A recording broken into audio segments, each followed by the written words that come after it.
As I walked out the entrance, my husband grabbed my shoulder, and we quickly became entangled in a scuffle.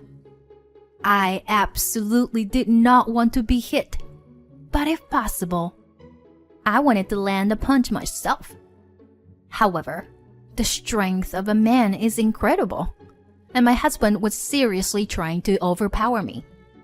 I was also desperate to resist, but at that moment, we heard a loud scream from across the street. My husband and I froze in place. The woman who screamed was looking at us with a terrifying expression. Or rather, she was looking down. A pervert! My name is Sabrina, and I am 36 years old. I've changed jobs several times in the past, and I'm currently working for a foreign company. I have no complaints about my job, and I'm very grateful to have been hired. However, balancing work and my personal life is quite difficult. I now realize that it depends on the person I'm with. If my husband weren't Tim, my life would have been very different. To be honest, I've never had any trouble with growing up. I was headhunting to work for the company I'm currently working for, and I'm very satisfied with both my salary and benefits. My biggest flaw is that I have no eye for men. Well, there are countless flaws that I have, such as being bad at housework or not being good with children. But the one that stands out the most is my bad luck with men. Despite having learned painful lessons numerous times in the past, I was once again deceived this time. Before meeting my husband Tim, I had been plagued by various troubles.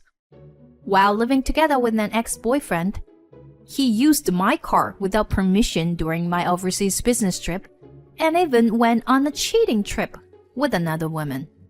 However, that is not the main issue. What was more problematic than anything else was the fact that my ex-boyfriend had had his driver's license revoked in the past after causing a severe injury to an elderly person on a pedestrian crossing. Although we were living together, my ex and I were complete strangers, and there was no contact from the police. As a result, he kept the fact that he caused a major accident from me. However, I eventually found out from the police because he had a self-inflicted car accident on the way back from a cheating trip using my car. According to the police, he had been trying to move the car somewhat, but had crashed into the telephone pole while under the influence of alcohol. Passers-by reported the incident, and when the police arrived, it was immediately evident that he was driving under the influence of alcohol without even needing a test. When the officer asked for his license, he couldn't show it. The police checked the data and discovered that he was driving without a license. Of course, he was arrested on the spot. I received a call from the police and immediately returned home from my business trip. I also received intense questioning. If it was found that I had left the car to him, knowing that he was driving without a license, it would have been a huge problem. Fortunately, my ex-boyfriend told the truth, so I was not held accountable, but I still received a warning from the police.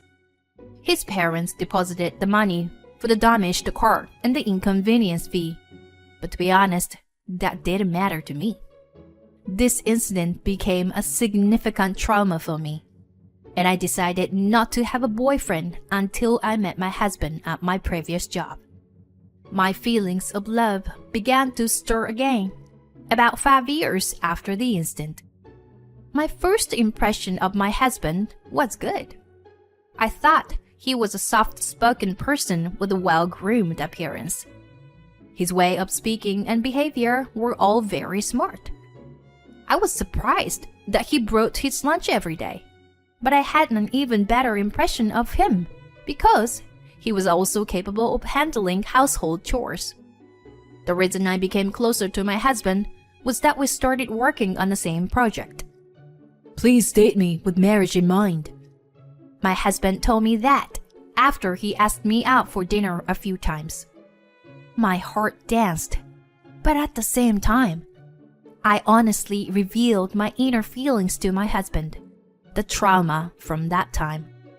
Then my husband took out his driver's license from his wallet and said, I have a valid driver's license. See? I don't cheat. I'm not usually the type to say that sort of thing. But if it makes you feel comfortable, I'll say it as much as you want. His straightforward words struck my heart. Maybe I could have a peaceful life with this person. However, I still have a problem. Thank you, but if we date and the conversation leads to marriage, do you want me to be a housewife? What do you mean? I want to continue working even after getting married. Also, I'm not good at housework. So currently, I hire a cleaning service 3 times a week. If you want someone to take care of your home, I don't think I'm the right person. My husband listened to my story and chuckled. Everyone has something they're not good at, right? I think we can make up for each other's weaknesses if we work together. Thinking it was a very smart answer, I accepted my husband's words without a doubt, and we got married after 6 months of dating. However, it seems that I still didn't have a knack for choosing men. My husband changed completely after we got married. You came home late again, huh? Every Monday, my husband says this to me. You're saying that again? How many times do I have to explain it to you? I respond to my husband with a sigh.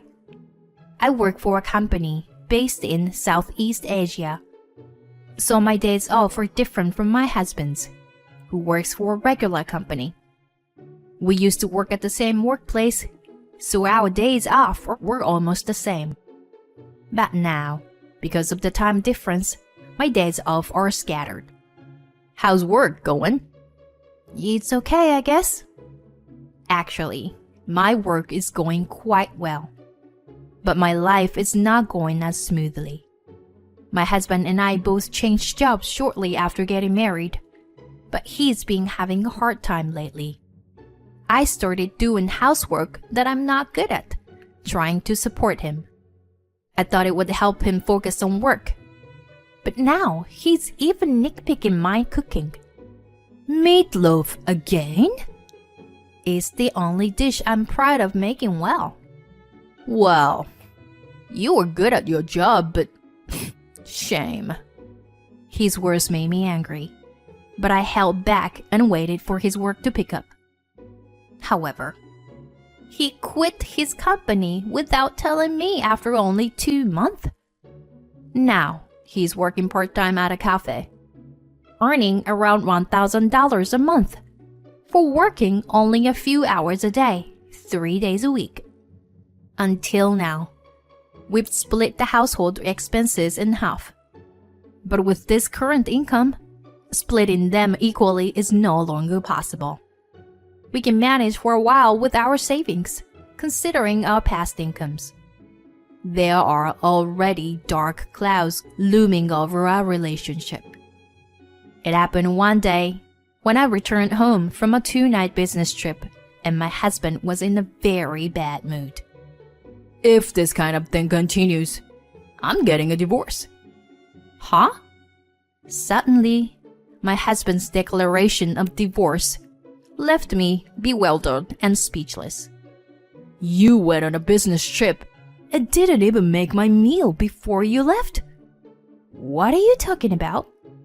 Because making the husband's meal is the wife's job, isn't it? It seems like I brought another hopeless person into my territory. I don't understand at all. Well then, let's get a divorce. Half amused, I looked at my husband's face and calmly thought, if you are the one proposing a divorce, Then that's even convenient. All right, let's get a divorce. What? Are you sure about that? Yeah, it's fine. Your words and actions are completely different from before we got married. Are you really okay with the divorce? Yeah, I'm good. I'll start packing my things. Wait a minute. Hey, what is it now? You're being persistent. That's how you're going to leave me, don't you? Is this guy crazy or something? It was him who wanted the divorce. I was confused, but I still gathered the bare minimum of my belongings and tried to leave the house. Then my husband chased me with incredible force. You have a man, don't you? That's what it is, isn't it? Wait, what? No, there is no man, okay? Then where are you going? You must have another man you can switch to at any time. I told you there isn't anyone. Don't you dare lie to me. Even if I said there is or isn't, you'll just keep doubting me, won't you?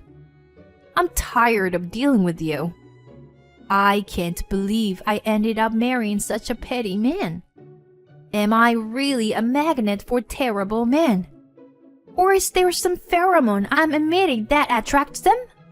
While lost in thought, my husband continued to press me. You're making fun of me, aren't you? Don't get carried away. Huh? I'm not getting carried away or anything. Then why is that only you were able to switch jobs smoothly? Well, I guess it was just luck. I worked hard at my job too. I was headhunted by that company, you know. This was a lie. My husband was not headhunted by his previous company. He had been saying that even before he joined the company. But I know the truth, because I was the one who was headhunted. I kept quiet about this fact to avoid hurting my husband's pride. But even now, my husband is still trying to show off to me without realizing my consideration. Now, it doesn't matter how much I think about my husband's worthlessness.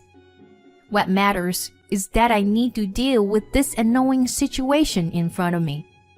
When I let out a big sigh toward my husband, he threw a straight punch at me. But the next moment, he groaned and squatted on the floor as he had hit his finger joint hard with the metal fittings on my back that I used to block his punch. Oh dear, that must have hurt. Besides, you were trying to use violence just now, weren't you? This could be a sufficient reason for divorce, don't you think? Shut up. Who do you think you are, telling me what to do? Women were born to support men, you know. That's such an outdated way of thinking. Haven't you forgotten that you were born from a woman too? Shut up. You were so damn cheeky. Then why did you even marry me in the first place? You knew I wasn't cut out for domestic life, didn't you? In fact, I told you that clearly, didn't I? It's a man's privilege to re-educate such women.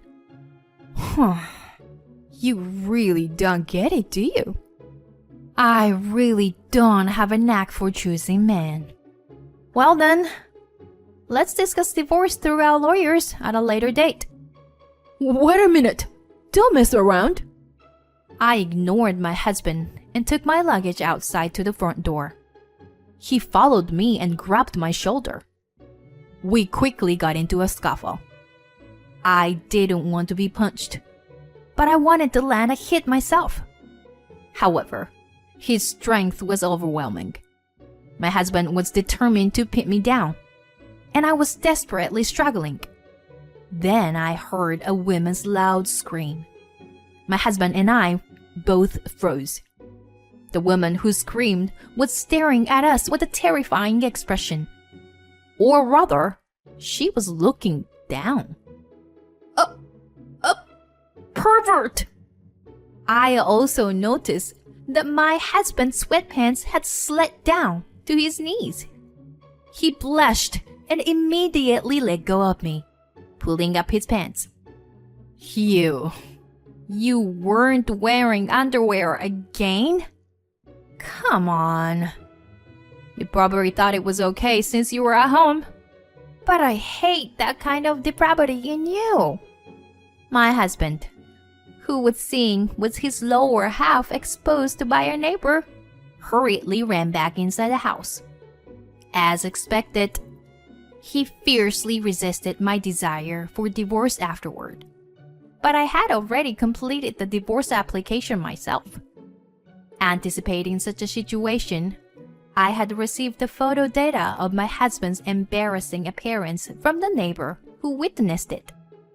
Even after the divorce, my ex-husband persistently followed me around, but I used the photo data as leverage to make him agree to the divorce. Still, he ambushed me in front of my company or house and tried to talk to me. He said things like, "It's difficult for a woman to live alone," or that being single is worrying. Completely unnecessary concerns. In the end, this guy was still looking down on women even after the divorce. I absolutely didn't want to spend my life with such a person. It was impossible. Even if I were to feel lonely when I get old, there are plenty of other ways to live. Hey, where are you now? This was the last call from my ex-husband. I don't think I have an obligation to tell you, do I? Are you on a business trip? Well, then I can't see you today. Even if I wait at your company's building, huh? Honey, I was thinking about what I can do to start over with you. It was all my fault. Your meatloaf was delicious. You always wanted to be praised, didn't you? I'm sorry I didn't notice. From now on, I'll praise and encourage you. So, come back to me. This guy is seriously crazy. I felt my spine freezing and hung up the phone without saying a word. In fact, I would never meet him again, as I've flown to Southeast Asia for work at the head office. I intend to settle here permanently. My parents died early, and I am an only child, so I don't have any attachment to a particular place. Well, I think I probably won't get married again. For the time being, I'll focus on my work and hobbies. I hope there is a wonderful future waiting ahead of me.